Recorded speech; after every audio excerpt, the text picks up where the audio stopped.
Further on the Tintin timeline, the fans of Tintin had to wait a long time, but in 2011 the time had finally come. There was a new adventure. Or the fans already knew the adventure, but the team of writers Stephen Moffat, Edgar Wright and Joe Cornish were trying to win new sides from the well-known adventures. This is the CGI version of The Secret of the Unicorn.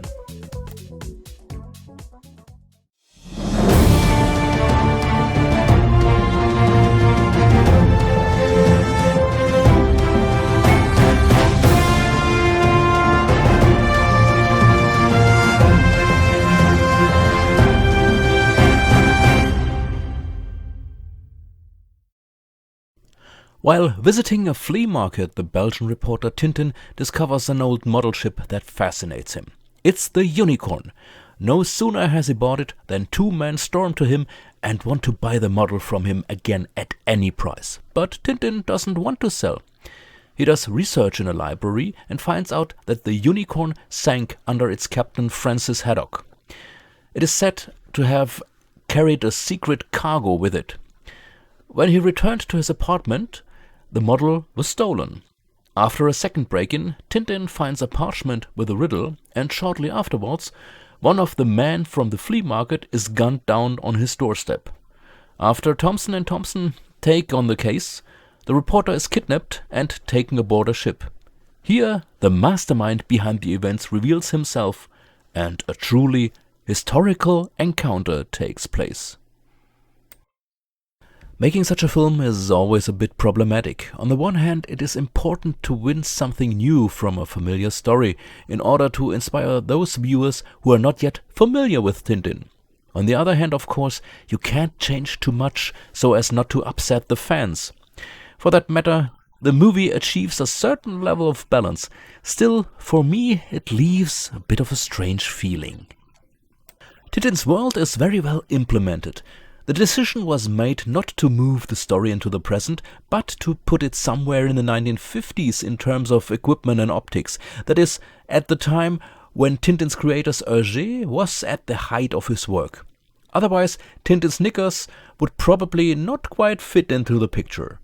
The environment, the vehicles, everything comes from this era. And Tintin does not go to the internet for his research, of course, but to the library. There is a special moment right at the beginning of the movie. Tintin, whose face the viewer has not yet seen at the time, visits a flea market and has a portrait drawn of himself there. The man who draws Tintin is none other than the master himself, Georges Prosper Rémy, alias Hergé. The picture he draws looks exactly like in the original comics. And on one wall there are drawings of other characters from the comics, including the brothers Bird. But more on that in a moment. In Tintin's office there are newspaper clippings that relate to further adventures of the reporter and shed some light on his past exploits. And in the palace of Omar Ben Salat there's a fountain, the central figure of which is a crab with golden claws. Why is this detail special? We are already in the middle of looking at the plot of the movie. The story was put together from several books. The main theme is, of course, the story of the comic which gave the movie its name, The Secret of the Unicorn. In addition, parts of Red Rackham's Treasure, the comic that continues the story of the unicorn, and a large storyline from The Crab with the Golden Claws were used. The main story was directly taken from the double volume about the unicorn and Rackham's Treasure, but the crab is about a gang of opium smugglers that Tintin discovers by chance. Parts of this book were used because this is the historical first encounter between Tintin and Captain Haddock. The actions of the various books have been interwoven in a somewhat ingenious way. The whole beginning of the movie with the model ships of the Unicorn and the break-in comes from The Secret of the Unicorn. But when Tintin is kidnapped, he is not brought to Marlinspike Hall as in The Secret of the Unicorn, but on board the ship Karabujan. And here we are in the part of The Crab with the Golden Claws. The above-mentioned fountain in the palace of Omar Ben Salat is a reminiscence of the title of this album. Because, of course, some changes were made, some very drastic, some less drastic. Omar Ben Salat, for example, is the villain in the story The Crab with the Golden Claw, the mastermind behind the opium smuggling.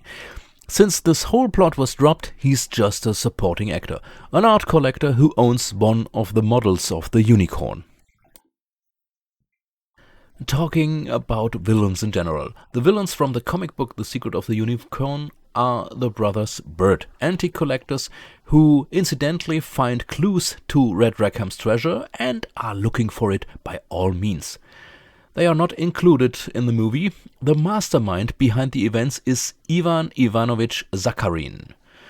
Zakharin is only a minor character in the comic, an art collector who owns one of the model ships and wants to buy the second from Tintin. And in the movie, he is a descendant of Red Rackham. In the comic Red Rackham's Treasure, Tintin and Haddock are besieged by several such alleged descendants, who are all demanding their share of the treasure. And speaking of the treasure itself, in the comic it was a small box with gold and jewels that Rackham himself brings on board the unicorn. In the movie, the unicorn has a secret cargo that consists of several hundredweights of gold and jewels. Bianca Castafiore, the Milanese nightingale, also appears in the movie in the truest sense of the word, although she does not appear in either the story of the unicorn or the crab. She is performing a song in the film, but unfortunately this is not the jewel aria from the opera Faust, known from the comics. The piece she sings is also by Gounod, like the opera Faust. It comes from the opera Roméo et Juliette, and it is called Ah, je veux vivre. I suspect this change is due to the plot. It was important that the Castafiore sings an aria in which she has to hold a very high note for a very long time. Unfortunately, this is not the case with the jewel aria. But at least they stayed with the same composer.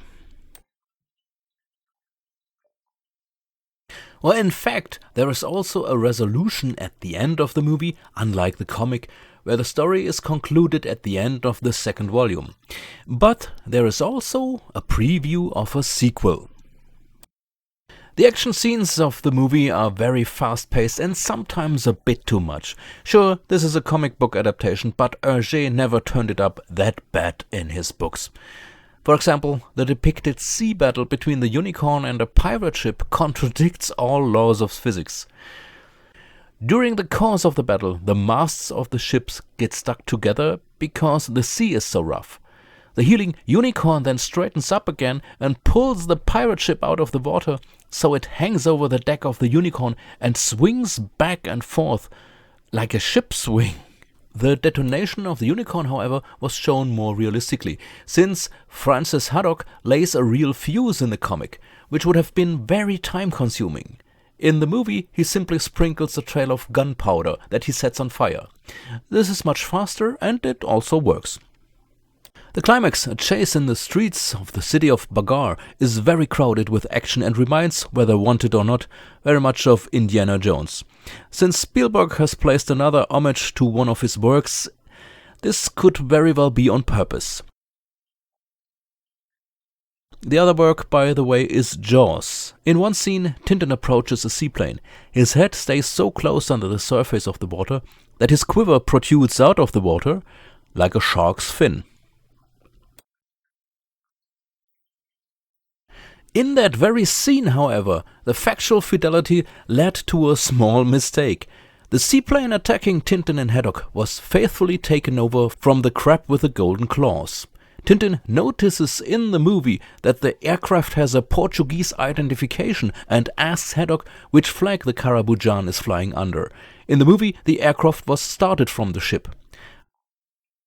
However, you can see very clearly that the aircraft identification, as in the comic, begins with the letters CN, and that is the identification of Morocco. There is also this strange hint from the trailer. The treasure that was on board the unicorn could have changed the course of history if the ship hadn't sunk. This is such a typical Steve Moffat thing, laying out a secret to keep the audience engaged for the sequel. And the movie doesn't even address this altogether. There's only a short remark that Tintin reads when he's in the library, and that's all. The film comes in 3D, of course, which is a nice effect, but nothing more from my point of view. The problem I had is that there was too much going on screen during the action scenes. I had to fight my way through a tangle to see where the main action was taking place. And of course there were the usual standard 3D scenes in which objects protrude directly from the screen and point at the viewer. In one scene, for example, Sakharine stretches his stick straight into the camera. Apparently this has to be done in some way in every 3D movie. But what now? Can I recommend this movie or not? Well, yes, I can recommend it, because it's a good piece of entertainment. It's well made, well acted and everything. Unfortunately, what made Tintin the hero of my childhood, that he stands up for the weak and defenseless, doesn't really come into play, but that's partly due to the stories, in which it doesn't come into play either.